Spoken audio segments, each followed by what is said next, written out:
Yeah. So, Hi. Just one moment. I'll welcome back.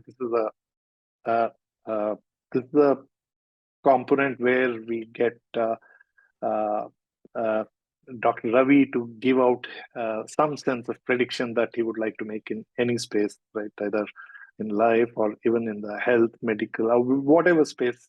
That's the idea of trying to capture this. So please take it away. okay, so this is not very structured, but these Okay. are the thoughts which comes to mind. Number one, if we do not change, we are going to get hit. So if you Okay. do not change many things, like your system of education, for instance, if you do not change your method of emboldening people, developing self-esteem, uh, you're going to get it. And this is generally speaking. Specifically with regards to our country, we have to get our act together. We are going back now to find strength. We'll have to bring that strength back to the present and then to the future. The answer is not going to be in the past alone. It is in how the past is applied to the present and taken to the future. So Right. that is the second prediction, that if we can't do all this, we are in for trouble. So if you are asking me to predict the nature of the trouble, that's a scary thing. I don't want to go there. But No, I do it, make it very good clear that approach for sure. we must sort the act together. In generic terms, what is the future for medicine? You cannot avoid AI, ML, and all that. And as I had said in the initial part of the talk, internalizing it is our challenge. If medicine can't do it, society will suffer. One question here. Yeah. How do you see the coming of integrated medicine coming from, Ayurveda and, Yeah. what Okay. government So is doing, Ayush? if you Ayush. so delabel, dehyphenate all that. Okay. The call is therefore to, and I'm not talking as an Indian doctor, I'm talking in general. If you open your eyes, like Indian systems of alternative medicine are not the only system. There are systems in every Correct. ethnic area. So Correct. if you open your eyes to the reality, these are also knowledge inputs. So blocking it out because, say, it has come from Africa or because it has come from the aborigines in Australia is also a form of apartheid thinking. Because we considered apartheid to be only with skin color, but apartheid is deeply seated in our True. brains. But So so do you see this changing in future no, I don't. in I the mean, it needs to change, but I don't see it happening because okay. you should state it. See, one of the messages which came through, I think, brilliantly in that book by Siddharth Mukherjee, he said it very well that change happened because people called it out. Like they said, we will cure cancer by. I mean, it's an impossible task, but you said it, and therefore you aligned your forces. Because all question of Right. it's not a one-man show; it's aligning multiple forces, and you can't Correct. align multiple forces, which is why science progresses during wartime because everything is aligned, Right. and which is why man reached the moon because somebody said it. Right? So it Right. was the wrong way of doing it, but they said when they said it to compete, but in effect, because they said it, it happened. So we must sit down together and make bold statements and make the necessary alignments to make that. I don't see that happening in India at least. We are too busy squabbling over short-term benefits. I'm not making a political statement in any form, but I'm saying unless we It's get our act fair. together and understand that there is a universal good, I see I see society as ants pulling a grain of rice. If more than 50 pull it in one direction, the grain of rice moves in that direction. If 90 pull it, it's going to move real fast. Right now, Right. we're all pulling in different directions. The grain of rice is where it is. And Right. And that's not future, but that's the present. And we're going to get the answer lined, so to speak. so, see, today, of course, today people have got more positive, more confident. Like you said, by looking back, right, this is also leading to some sense of nationalism. Not to talk about the politics, but uh, potentially this will further lead them to start looking at drawing confidence out of today, like what you said. That is the point we have to get to. Otherwise, And it mind is you, you and I not have going. very conveniently ignored all mention of spiritualism and stuff like that. There are people who disagree with us, saying that that's where you'll find all the answers. You and I, you and I have not touched that.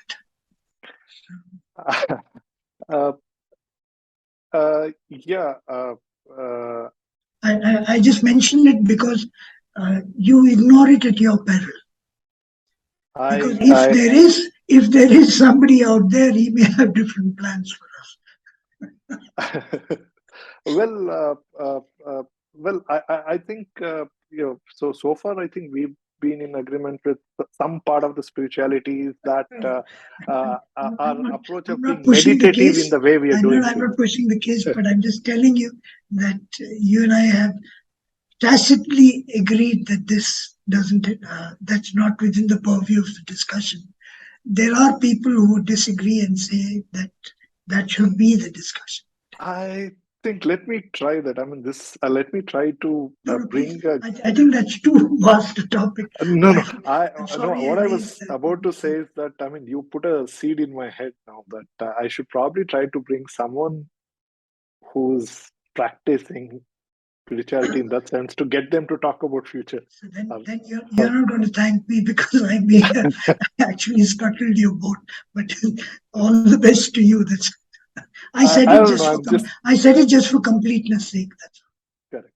Yeah, I get what you're proposing. That is true. That uh, I don't know. Yeah. I mean, you caught me off guard pretty much by bringing in some. I was clearly not thinking I of was that. wondering whether I should, but then I thought, No, no, perfect. It's totally fair, and you also seeded something else.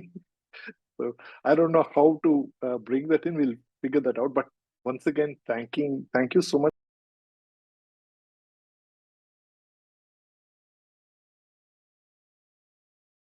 Hi, welcome back to Future Fast. And once again, we have Dr. Ravi Nayar.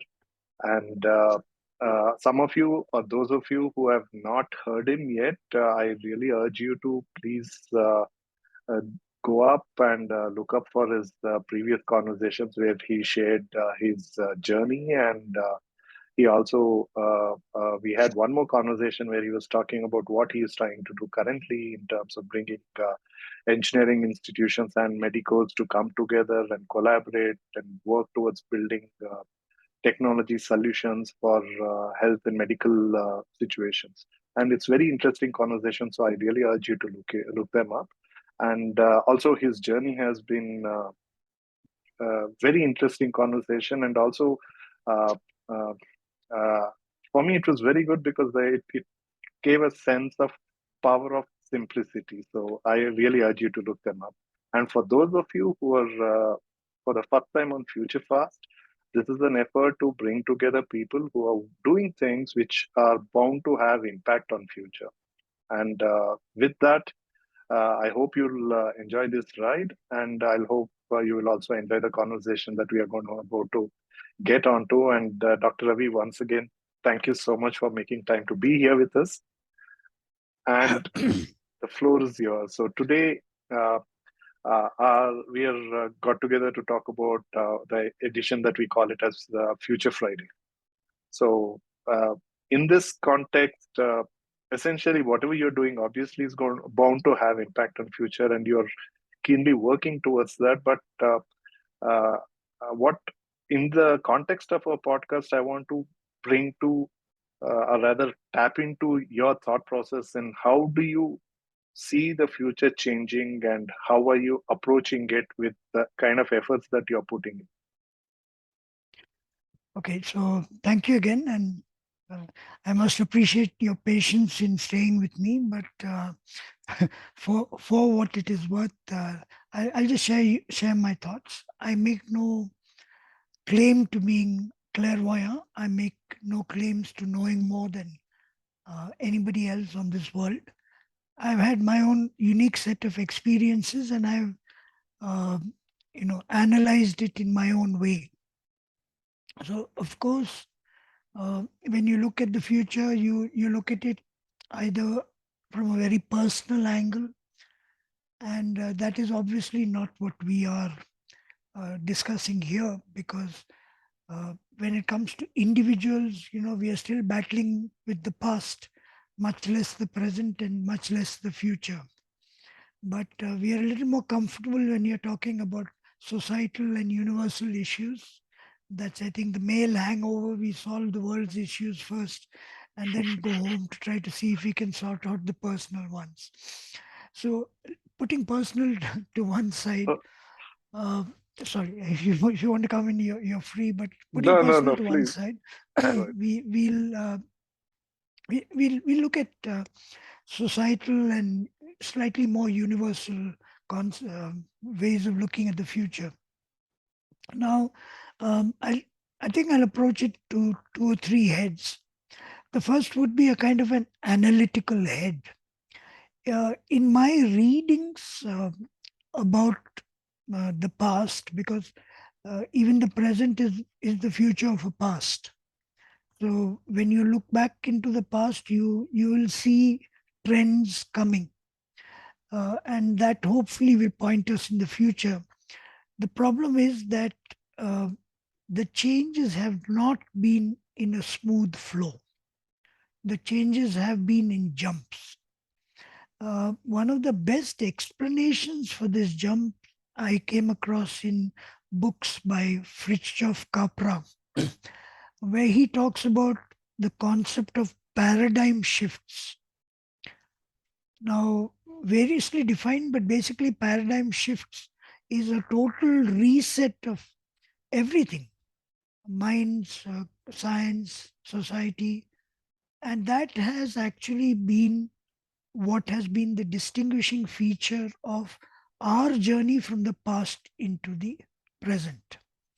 So there is no reason to expect that our journey into the future is going to be any different. So let me try to explain that. Uh, See, if we don't fall into what is known as Malthusian traps, Malthus was the person who once said that if horses keep multiplying, then you will have London pile deep in horse manure, Right. uh, because he didn't predict the coming of gasoline and uh, you know vehicular engines. so, so so paradigm. So if you want to avoid Malthusian predictions, which tend to be very depressive and are often wrong, you should, to an extent, try to anticipate that things will change and they will change radically. So Correct. all those who are predicting that the what will happen if we run out of gasoline are not really looking at the future and realizing that non-fossil fuels are very much on the horizon, have been in fact suppressed while fossil fuels are being depleted. So uh, we need to be aware of this paradigm shift. Now, what was very interesting in my reading about paradigm shift is paradigm shifts seem to start in pure science and then come into society. So the argument which was made, and this is not mine, was that at one time we had, the concept of a nucleus and electrons, so a very central force, Right. and that um, was similar to the sun and the planets, and everybody talked about a very centric view. Talking human centric, even solar centric view, and society began to work around that format. So you had a central authority and everybody roaming around that central authority in whatever Correct. shape or form. Correct. Now, with the coming of relativism and all the other upheavals in science, suddenly the world became more flat. Our concept of the atom and the nucleus changed. It became largely more fuzzy, not in terms of a nucleus surrounded by electrons, but you know things in terms of probability waves and so on and so forth, which in turn led to a lot of interesting discoveries. And it was not only esoteric. So, for instance, you had discussions of uh, antimatter, which sounded very esoteric, but suddenly you have now a PET scan which actually uses antimatter in a practical term. So when you talk about a PET scan, is actually using positrons in practical terms, and you can actually see the results. Now, when that happens, this then translates to society because you can actually sell a PET scan, you can make money. correct. So, society suddenly starts realizing that this is not people smoking weed and talking, but actually, something which can have practical application. Now, when Yeah, society though starts, the concern has been that it was not the starting point, right? Most of these things are accidental discoveries. You try to do something, but no, obviously it has a lot of other value proposition that people start figuring yeah, out but that it can no, no, also be but applied. yeah, I mean, I the see what you're pure saying. science to But applied science. correct, but then the point which was being made was pure science automatically goes to applied science, and that in turn goes to society, and Right, that right, goes into mindsets. right, So, like the original teaching concept was the school board, the principal, and the students, and correct, that was argued as being a pattern which was preparing you for future life, and right, nothing prepares you for a flat world where your boss could be correct, 16 years old. correct. So that concept needs to be understood. But what needs to be understood is it starts in pure science and then gradually works its way into. So the paradigm shift actually begins in pure science. Well, unfortunately, it is so loosely used by so many people. For every small figurative change, they tend to remark as a paradigm shift. Just, I No, think people just are in no. So awe of that actually, very there was sound of that word. no. I agree. Something like disruptive. It's used Correct, in correct. every word from a physical grenade to anything. No, but I think Thomas Kuhn had a very good definition. But I don't want to get textbooky here. I'm just saying that if there is a comprehensive change of thinking, that would be a paradigm shift. And if there is a comprehensive change of shifting, it has to start with science, has to progress to applied science, has to come into society, economics, and day to day thinking. And that would be a tenable uh, demonstration of a paradigm shift, not just one minor wave or ripplet. It would be a comprehensive wave. And I repeat, for instance, our worldview of uh, a human centric to a solar centric to suddenly realizing that your galaxy is nowhere among the other galaxies, and then our concept of a steady state universe going into an exploding universe and then a cyclical universe. So as you start going further and further, all these things impact on your thought process. They impact on your society, they impact on your day-to-day thinking, and somewhere along the way they impact in the way you conduct your day-to-day life. So Correct. just to again, what I'm really talking about is a bookish what I've gained from books, but I thought it stands up to reason. No, it is, yes, very much. It does stand up to reason. And it So it is is very much contextual as well. It's just, I think, like the world is, right? We tend to live in multiple realities. At one end, as much as what you said is, though you did attribute it to being bookish, but it's very much a reality. But true. again, uh, in one of the readings I was doing, the book starts with the author talking about if you have got down to reading this, picking up this book and reading this book, by virtue of this book landing in your hands, and that you are able to start reading this itself puts you in a very small percentile of the world. That you are able to afford, one, to buy this book, and two, be able to read a subject such as this. It's in economics. So, such as this, that you're actually reading, which is not something that you'll readily go and apply to something that you do on a day to day basis, right? So, that puts you in such a minority. That point is that, that thought stuck on with me, though I progressed much beyond that starting point, that we truly live in a very complex reality world where there is what many of the things that we take it for granted uh, are a luxury for the significant majority of people. No, right. I think I'll take you on there. Right? Let me. Maybe I'm not being very clear in what I'm saying. What I'm saying is, look, we are still talking analytically about the future. We're not come into anything Correct. practical application of that. So I'm just trying to make sure that we are on the same wavelength in terms of the analysis. No, So I repeat what I.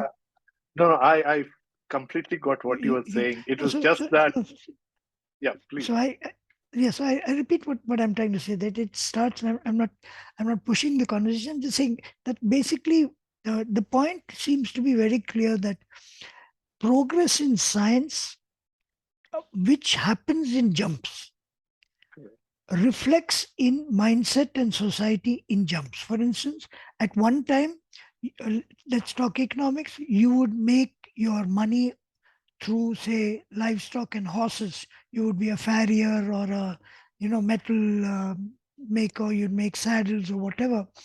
But now, since motor cars, you now make your money through manufacturing spark plugs, etc., etc. And tomorrow, if there is some other science, applied science change, you would make your money likewise. So if Absolutely. you so, Absolutely. so so to that extent, there is a sequence in the change. To assume that change would occur through tech is wrong. To assume that change would occur through economics and politics is therefore wrong when it comes to what we see in universe. It starts with science and goes to applied science and then comes to society. And unless we understand that very, very clearly, our future predictions would go awry. That's my Well, point. I completely in sync with what you're saying. I also like to see economics as science itself. So from that No, no, context, I'm not. No, see, I yeah, would put economics and all other sciences, like social. To my mind, it's an extension of a social science because it is. it's a construct. It's a construct which we have within society. It doesn't occur as a. It doesn't occur stand de novo. It's how within society you approach monies and See, such at a like. So, base level, it is how we use our resources, and study yeah. of So that science also comes down to how we use our resources, right? no. So again, so what I'm saying is pure science, applied science, Right. applied science, whether in So, tech or whether in social science. And this is what I said earlier, so I'm not changing. right, And then finally, it comes to our worldview, correct, correct. right? So ultimately, our worldview today, again, to labor that point, started with pure science, went into applied science, went into social science, and then manifest as a worldview. So Perfect. that is the sequence by which we address change. So when we are looking at change, future change, you would have to you would have, and if you want to predict it, you have to first look at where is the next jump in pure science going to happen. Wonderful point. There's one question here. See, I think much of the pure science physics that is foundational to many things that you even mentioned about are we today, consider it as a base of most of our thinking today. If you look at it, happened in the early part of the last century, right? Early 1900s. And one thought has been bugging me. The curious thing, a very interesting aspect is that if you think of all those scientists who were there, contributed to a lot of this thinking, all of them came to fore very early in their life. Some of them were even in 20s, right? I think Einstein himself was in his 26 or 27 when he first came up with that theory, and most of those people were in their 20s to 30s. Of course, they went on to grow old and make those theories solid and stronger to base it, but that generation is gone. It looks like, why is the pure sciences out of younger hands, the younger brains? Why is it today you want to think of any pure science, it has to be somebody who looks like you or me, only from the context of gray hair, but not the younger people. Where is that lost, or why?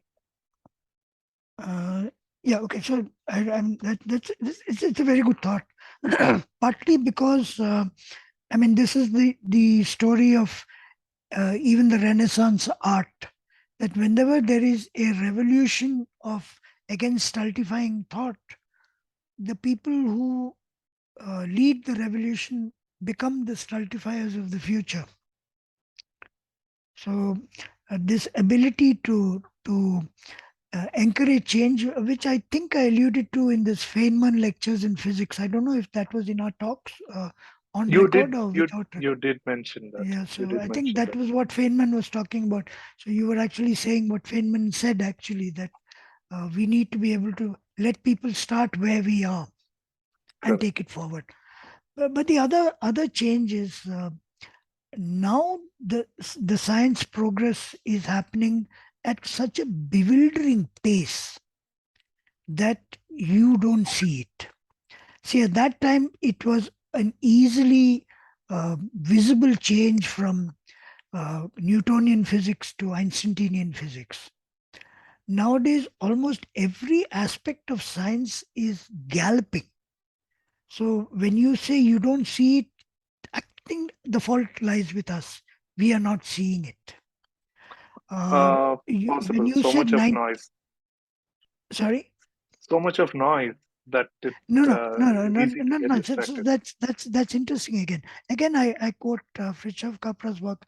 See, I agree with you. Early 1900s was when Einstein and Heisenberg and they made their mark. But around the 1930s came the next paradigm, and that was what they talked about was the application of maths to biology. Mm. See, because physics was always considered to be a discrete science, biology was considered to be a discrete science. But around the 30s came the mathematics of biology. And that is the most exciting thing, and that may actually be the paradigm of the future. Now, the maths of biology is encapsulated in the theory of chaos. Mm. Mm. The and I don't know. I've read all the popular books on that, and it fascinates me. I may not have grasped it in its entirety because it's a mathematical theory, but briefly it goes like this: that uh, that because of the ability of feedback loops to be either positive or negative, there's a tendency which was put in your laws of thermodynamics, the law of entropy, that Mm. disorder tends to keep increasing. And yet, if there is a single lesson of biology, is that a single cell becomes a multicellulate organism like you and I. It's actually entropy reversing itself. We should actually Correct. disintegrate. Correct. So, so the mathematics of this thing came about by the understanding of what's really happening here is that there is a sense of an order coming in chaos. So that, for instance, a lot of climate studies, that though there are so many chaotical features in climate, you still have summer, winter, autumn, spring, and it keeps Correct. happening. So there Correct. is a rhythm in chaos. And the Absolutely. rhythm in And chaos is the fingerprint of biology. very interesting. At this point, I would like to urge you to share that link that you have published, you're written on chaos Chaos. theory, that, Yeah, and we maybe I would like to should. Maybe share I it with should our read. audience. So it would be good for our listeners. I mean, those who are interested to read it. It's Yeah, not an easy read. One needs to make time and read it, or at least read it once again, or you know, read it with. yeah, It's not a fiction read. It's a serious read, and it's a short note, but you have so packed it with so much that but if you I mean, don't I'm give not claiming. attention to it. Yeah, but I'm not claiming originality. There are a lot of No, popular no, books no. on You that, do, which you I'd do like have and all that no, have but written it's. beautiful. I think it was 9 pages. What I remember, I think something Yeah, around something 7 or like that. 9 pages. So it's not a heavy book, but the content is heavy. So in that context, I Yeah, say I mean, people should. okay, because I'm trying to explain a mathematical concept through my lens, which may or may not be correct. But I think that this point really excited me. That basically in um, in an what they call an okay, let me not go jargon. So in chaotical um, confusion, you get a certain rhythm, Yeah. and that is the underpinning of biology. And that leads to some fascinating conclusions. And that is now going to be going forward the way we are going to start.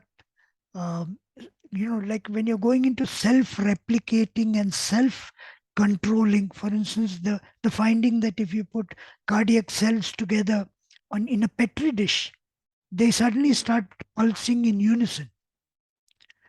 So you begin to get this feeling that when we are talking about artificially intelligent, and I'm sorry for this statement, but when you talk about artificially intelligent creations of mankind, I wonder again whether we ourselves are artificially intelligent creations of somebody else, because we are demonstrating the same thing which our machines are going to be demonstrating. That is the ability to ratiocinate and think for themselves. And we are never questioning that. So, for instance, we always think, as I said, biology is something separate and physical sciences is something separate. Just go to YouTube and see videos of how the gene is self replicating. I mean, if that's not a machine, what is? Correct. It's brilliant. It autocorrects, it snips, it changes, it Absolutely. makes for differences. And to think of this happening We, every second in your body, in every cell, I think and you have that trillions is of the cells. effort that is happening as well, right? In building robots who will build robots. Correct. So now, if you extend it to that, um, the creator or natural selection or chance or whatever has landed up making something which has the same ability. So we are a little, extremely egoistic about the fact, like, the universe begins and ends in us. It just, and this again, I apologize for this, but as a matter of thought, is possible that we ourselves are just, you know, uh, artificially intelligent creations of somebody else who was more intelligent than all of us. We don't know. Oh, So I well, mean, sorry, you completed. I no, just go ahead. remembered something. Go There ahead. was a Chinese gaming company, fairly large, around 10 plus billion-dollar company.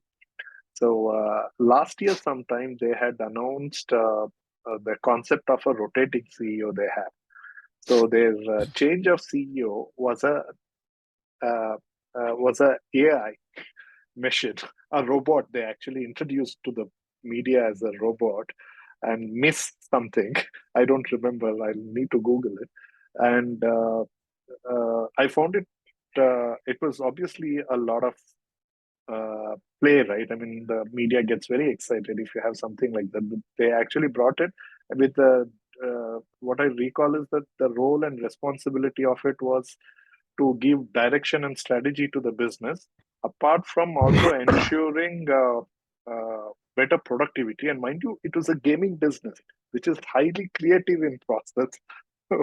And of course, they changed after some time, but I didn't see any report of how was that experience of that whole experiment and what things they learned and all that. But uh, I think even Alibaba founder had made a statement that I think sometime I don't know when he made that statement. I read it some time ago that in the next 50 years or so, we will see a robot as the head of a CEO, having done an excellent job and featured in some of the top magazines.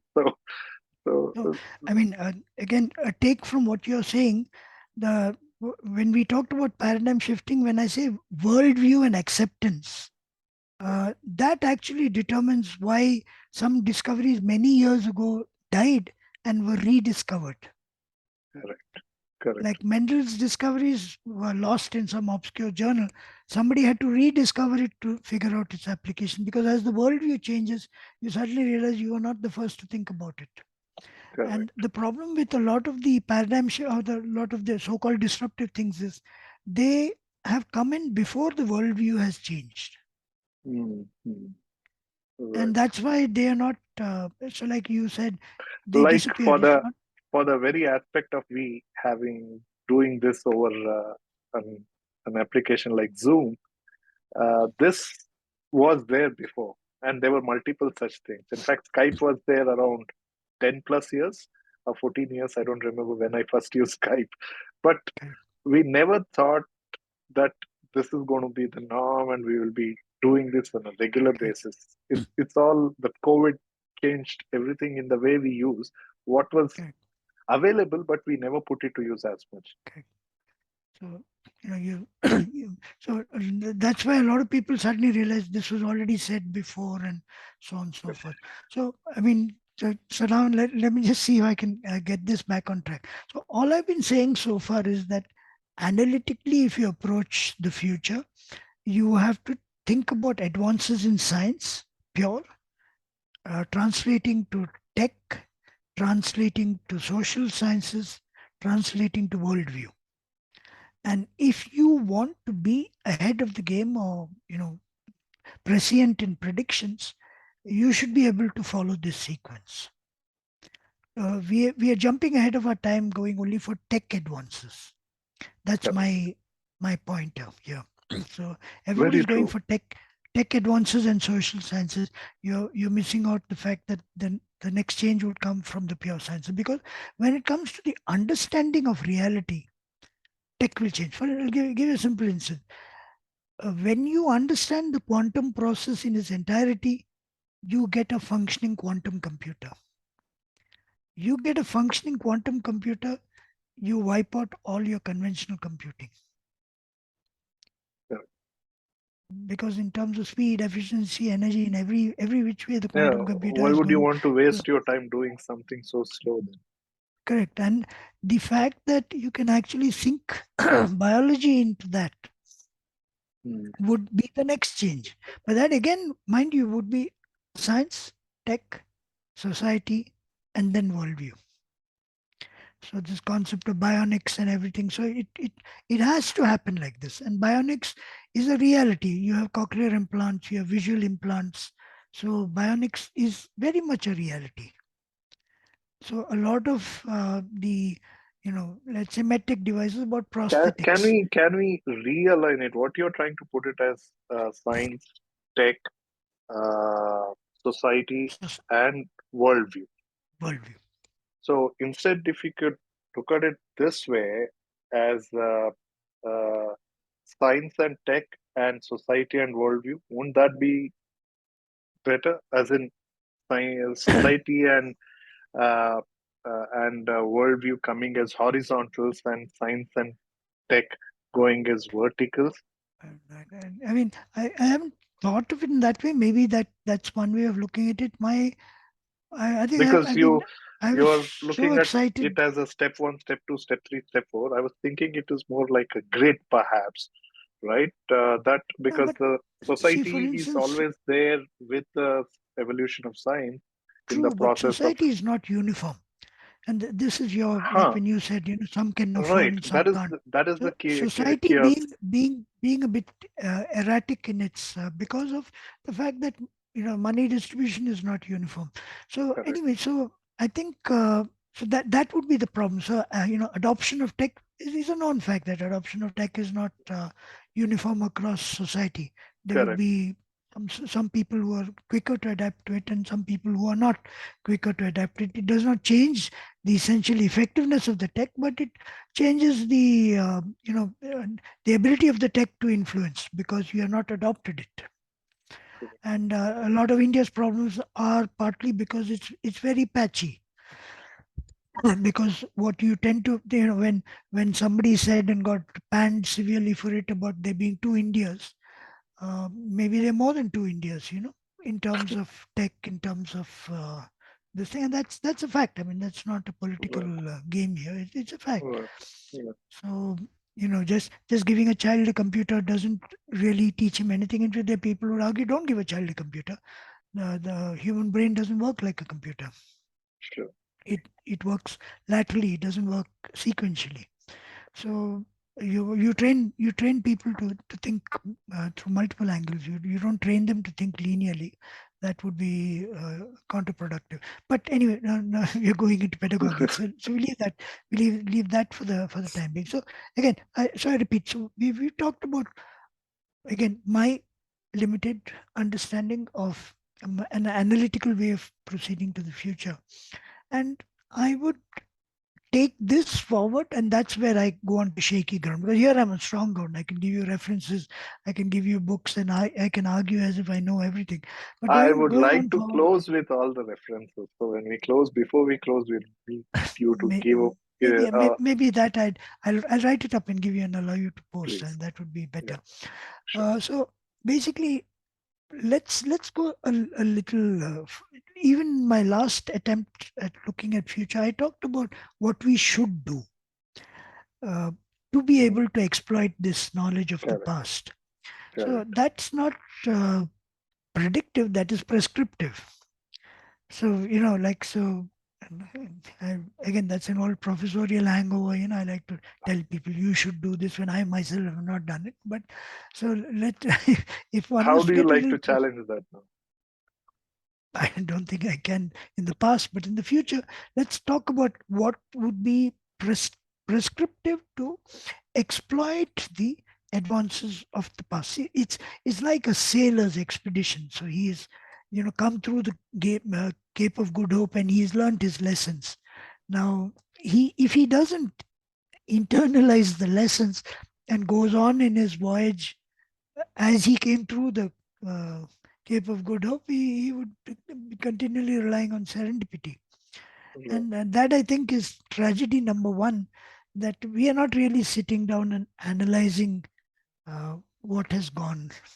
A lot of our think tanks are very seeped into political and, you know, uh, financial and other present day thinking. right, Their concept of future planning is, scenario planning, which is very geopolitical, very geostrategic. Nobody is thinking of science as it should be thought. So the first prescription I would make is that we should stratify science. For instance, there's no point in a very senior man doing what his juniors are doing. The juniors should do the science. He should think about directions. So we need a little bit of stratification built into our scientific pyramid. A lot of it in India is still trying to develop, trying to catch up. So that is India. But I think so. The world therefore needs to have uh, altruistic and well-meant thinkers grouping together. So we need a lot more of think tanks which are not thinking about politics and geopolitics. So that's my one prescription for uh, this thing. And second, we need to sort this international squabblings. It's only going to pull us back. These old territorial ambitions, the old power games, etc., is going to sink the human species. I don't want to labor the point of a nuclear war wiping us all out, but I think somewhere or the other, I mean, we have everybody sitting and saying, look, this will happen, this will happen. Nobody's really taking effective action about it. So these things should happen. I mean, I know it's because these things will alter the future, and your predictions would go awry if you're not being able to sort this out. So we right. need people thinking. We need people calling spades and sorting matters. We need to be able to put religion in its No, place. Spirit. Sorry. sorry. One thought. See, we don't need wars, obviously, right? It is like you said, it pushes us backwards. But so far, at least in the last 100+ years, it's the wars that actually got much of uh, pure science into technology, right, and into applications and into Yeah, even so that the whole no, no, lifestyle. then So how that do is known. But then on we the should other hand, look at see, remember that's the wrong reason for the right things. That's crazy. it's true, but see, you know, see, it's like no. many times. Let me bring it to a personal level. I have a fight with you, and I point out mistakes, and you point out my mistakes. So that's a way of us clearing the air. Hmm, You get it. I mean, it Correct. happens within Correct. couples. Like, suddenly you realize that, oh, this is what she wanted, or she realized that this is what I wanted. That kind of Correct. thing. Correct. That's a failing actually, because we are not addressing it systematically. Wars happen when you don't address differences systematically. If things are It's an left to ideal scenario, right? That's an no, ideal I know, scenario. I know what you're saying. I mean, I know in one way this is all poppycock talk, because your war, as Sigmund Freud famously said, wars are biologically sound. So Sigmund, So true. and this is a fact. They're True. very True. interesting reading between Sigmund Freud and Einstein, who saw World War II coming quickly after World War One, and Einstein posed the question, "Why do men go to war?" And Mm. Freud's beginning line was, "Wars are biologically sound," because it comes out of a competitive instinct, which comes out of our carnivorous killing instincts. And though we supplement it and make it into you know uh, games and sports, and that's why you have India Pakistan or India Australia, and people talk about killer instinct, and he went for the kill, and killer smash and all this stuff. We're actually expressing the reality that this is tribalism in a different manner. Identification with Correct. teams is Correct. glorified tribalism. So anyway, that's going elsewhere. But the point which I'm sort of trying to get back is, we need to sort this out. We need to sort it out, because endless competition may throw out some benefits, but cripples. I mean, if I know that, in an argument, say between you and me, some good may come, but repeated arguments is not going to be productive. So we need to sort it out. So in a societal sense, we need to sort that out. So I think I talked about the fact that if you're going prescriptive, these are things which you need to do. You need to have think tanks which actually think, and not necessarily of geopolitics, but of slightly wider perspectives. You need Correct. to try to minimize, if not eradicate, minimize endless conflicts, because conflicts which become endless really drag out your resources, destroy people. A True. lot of True. potential Nobel Prize winners died in World War One, Mm. True. because they were the age when people were 20 to 30 Correct. who were fighting. And Correct. they're famous examples of people who were almost sure shot Nobel Prize winners who were shot. So there you are.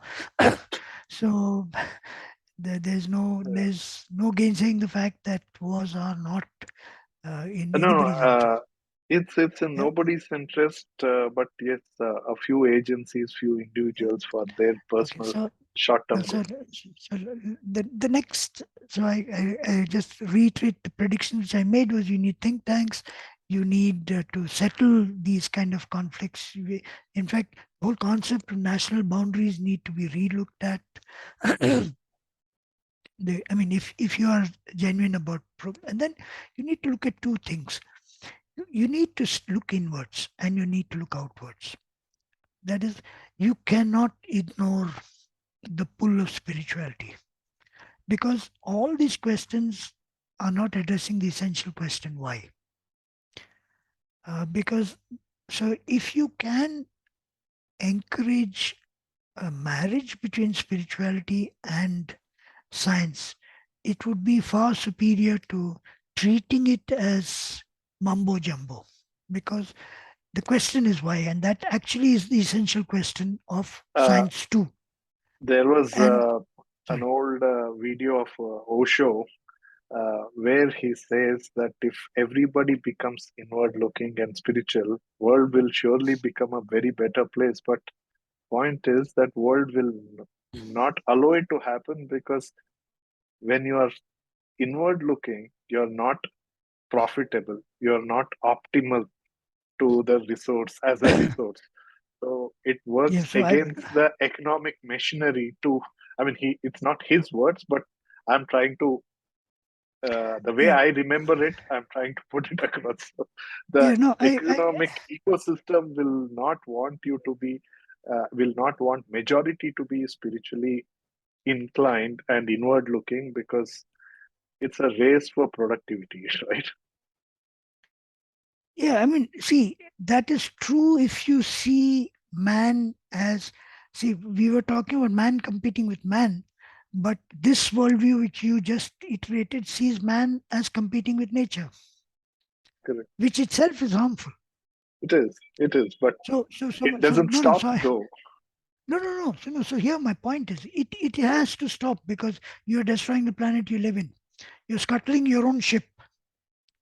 Now, if I'm, firing at you and like I'm in an aeroplane, we exchange bullets.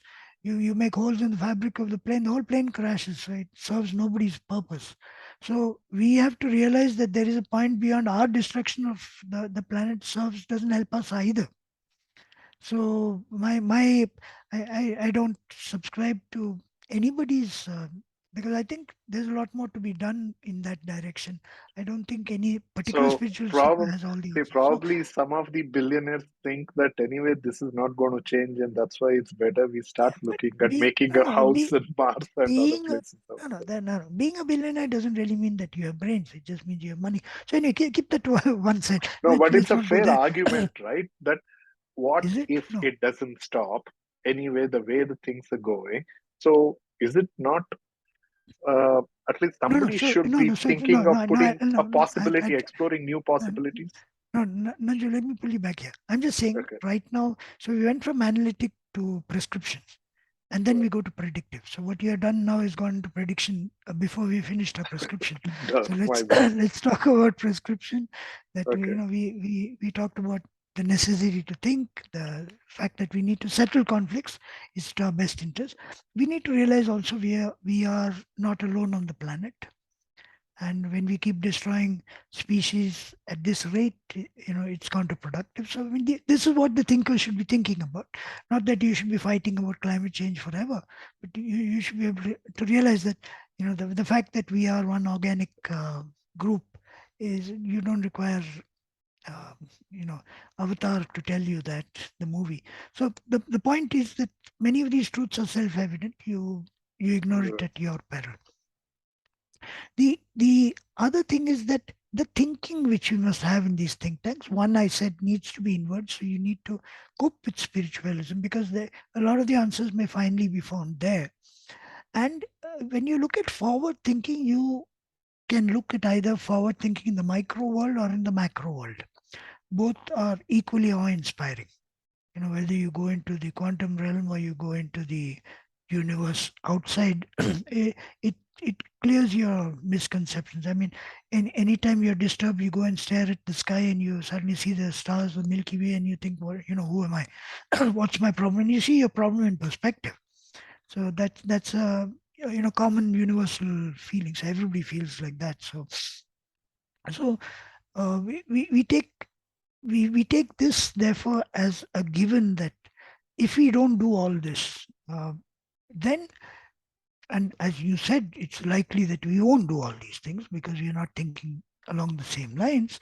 So then you go into what I think would be the last part of this discussion would be, what are your predictions or what are my predictions Right. to the world? See, if you were thinking rationally, I still can't make a prediction because it is what the rational thinking uh, True. comes up with, which will mean that. But you should have an understanding that science has it's a critical role in it. Science, tech, and then society, then worldview.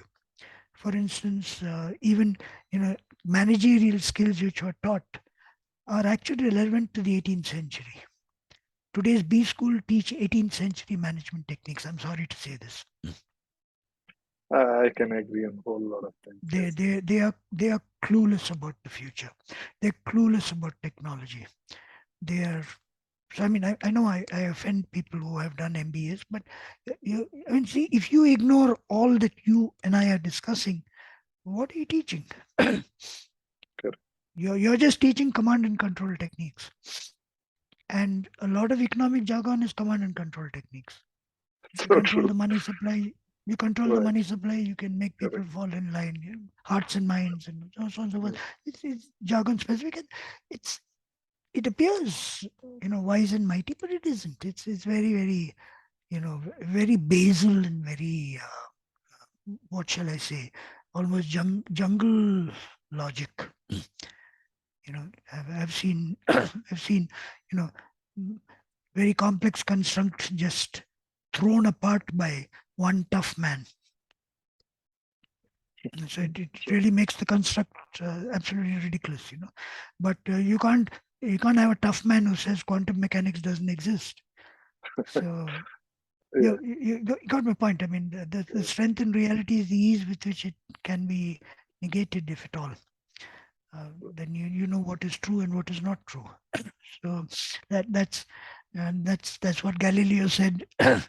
When he was being questioned by the Inquisition, he literally said under his breath, "But facts are facts. Like, you can't do anything about it." Like, so Right. anyway, so that is Just now. to Sorry. one quick a lighter context of the same, in a match between India and England in cricket. Uh, Apparently, my dad used to always tell me. I have not seen that because it's very old. I think he probably read it in the newspaper, something that B.S. Chandrasekhar, the bowler, he appealed to the umpire saying that I know he's bowled, but is he out? So Okay. what you just said got me that thought. Okay. That's good. So sorry So, for interrupting. okay, no. So just to jump from that. So therefore, a point blank question. If you ask me, what is my prediction? Personal level, I don't know. Societal, technology, of course, we wait. But um, what I am seeing, and this is something which I would stand by, is that entertainment seems to be the key. Okay.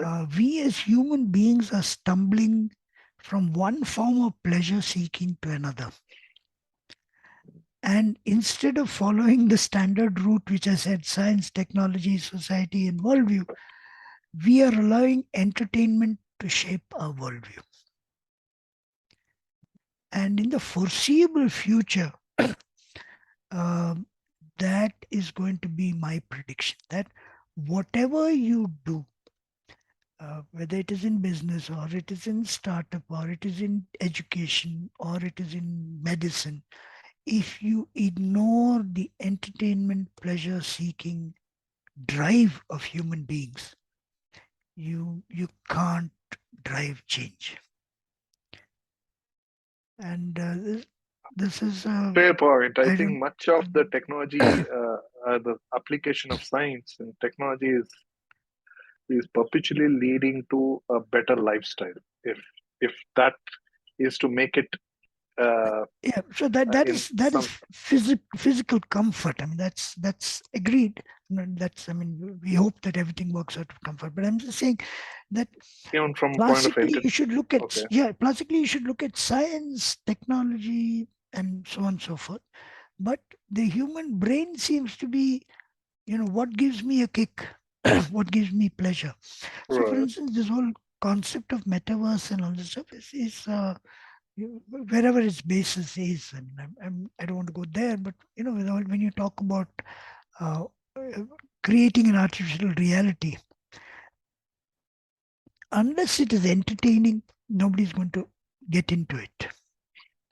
And out of Right. that entertainment um, space, if you can make functional things, so even health, for instance, I mean, it's a simple matter. I mean, you get. I got a friend who's a dental surgeon who's made a clinic which looks like a giant mouth. Wow. Okay. So kids, and yeah, it's in Jayanagar. So kids who come in, just jump around the place, sitting on a molar and a premolar, and so they have fun, and that's how he gets the message of health across. Right now, through that you can have teaching, you can have science, you can have this, you can have this. So a lot of things are made easier by entertaining. And so maybe if there is a prediction I have in the future, is that whatever you're trying to do, if you don't make it entertaining, it will belly flop. mm, mm, mm. So that would be one prediction I can say with some degree of boldness. The rest would be okay, thermonuclear war or another pandemic or what, have what you will. Oh, well, Or yeah. Uh, but clearly, this is more very near future because, I mean, but it has been consistently the reality, right? So I think that is where you're no, coming from, your but what approach to. happens is everybody who's going about it is going about it the wrong way. Is my point. I mean, I'm not saying Mm, that what mm, they're mm, doing is wrong, but mm, if the ultimate goal is societal change, the quicker way to get there is to go via the route of entertainment.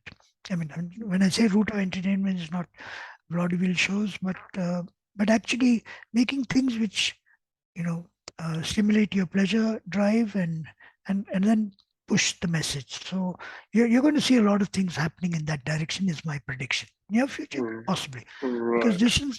distant future is a very complex See, area because I think some of the USSR, the former USA think tank, driven by competing with the USSR and all that, the Star Wars era.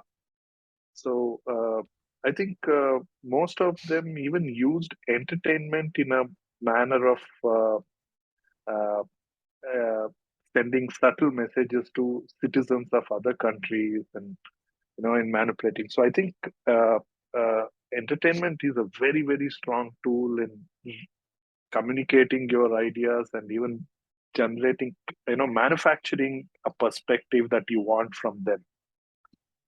They have been very successfully. It is used by USA and USSR to a great extent.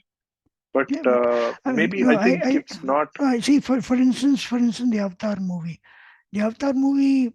sort of through the medium of entertainment drove the Gaia hypothesis much further than mm, any theory, any correct, article you could have written by talking correct, about, absolutely, yeah. so, so we need a lot more of that if you're to bring, because you're talking about mindset changes, Mm, because mm, ultimately, see, the paradigm shift always ends in a mindset change. right. So if you really are trying to get Yeah, mindset change, yeah, that's and where this can be that's a great way to do that, achieve that, this can using. be a great way to do that, and it should be. So first, there should be a definition of what do you want to convey, because a lot of But it entertainment, has if you been go misused and also, misused and misused. right? I mean, So there is a the risk on there. But yeah, no, what is so no, anything so without that risk? that's where the think tank and the sorting out and everything Correct, comes in. correct, correct. So, like if for instance, if I put education policy in your hand, it's not just dry books telling 20 ways of doing something, but it's having done that, you then figure out what is the most entertaining way of getting people on board. But if Correct. you forget to do that, your 20 things remain like somebody's 20-point economic program, which nobody could remember. Correct. Totally. So, Right. so that is maybe you're right. This is the near future. Long-term predictions, I really don't feel confident to judge. I still have to get my gas cylinder and get this electricity sorted out. So my personal woes tend to come in the way of long-term predictions, and I, I it has been pointed out by other people that unless you can't get that act together, what do you think that you can predict the world future? So I leave it at that. Maybe with a little bit of single malt inside me, I will be a little more expansive. But as it is, this is where I leave it. so a lot of times to see the future, we have to go back to something as old to, to power us to see the future. Wonderful. And also, thank you so much. And your recommendations, you will share it in a note. You said, is there any podcast or something that you want to talk about, or all your I've recommendations of? actually been media shy. I've been trying to wrestle with my own inner uh, insecurities or whatever for quite some time. And I never felt that I could stand on a podium. You're one of the first few who dragged me out onto a social media as such. So maybe I need to think about it. But then I think I feel safer being self-deprecatory because you Because there's a presumption that you're smarter than the next guy, which I think is not true. I think we're all smart. We're all human beings, and innately, whether we accept it or not, we think in tune. Sometimes certain frequencies are a little higher. That's all. So I feel cocooned by that thought and safe. So I leave it at that. But I will share my readings, and believe me, it's not something totally offbeat. So it's okay. No, it's necessary because there is again like so much of noise, right? It always helps to get references. It's always a fight to see what. I mean, and also, uh, as much as I know, which is very little of you, is that you have a very varied interest, and it is good. It's good to get, uh, and also I think our audience and listeners also got a perspective of how you think and how you approach it. So, and perhaps many of these readings are helping you to think in that way. So that is a great start as well. So I will share a list of books which I think have shaped my thinking, which I think is fair. fantastic. Thank you so much. And Thanks a lot. I don't know, I think And, we could go on and on and on like this. So thanks again for making time thanks to again. come back. All right. Thanks a And lot for calling. Thanks. thank you. And just a closure, I hope you enjoyed our conversation. And we will share Dr. Ravi's links. So please feel free to reach out to him, and also that effort they're doing at CCamp as well. And also do make time to read that blog which Dr. Ravi will be sharing with us, which we will intend share it with. Hopefully, along Okay. with this publishing itself, we will try to get that link, or come back. We will try to reach if there's any delay in getting to that. And Sure. with that, thank you once again, and enjoy the ride, Thanks. Dr. Ravi. Thank you so much. Thank you. All right.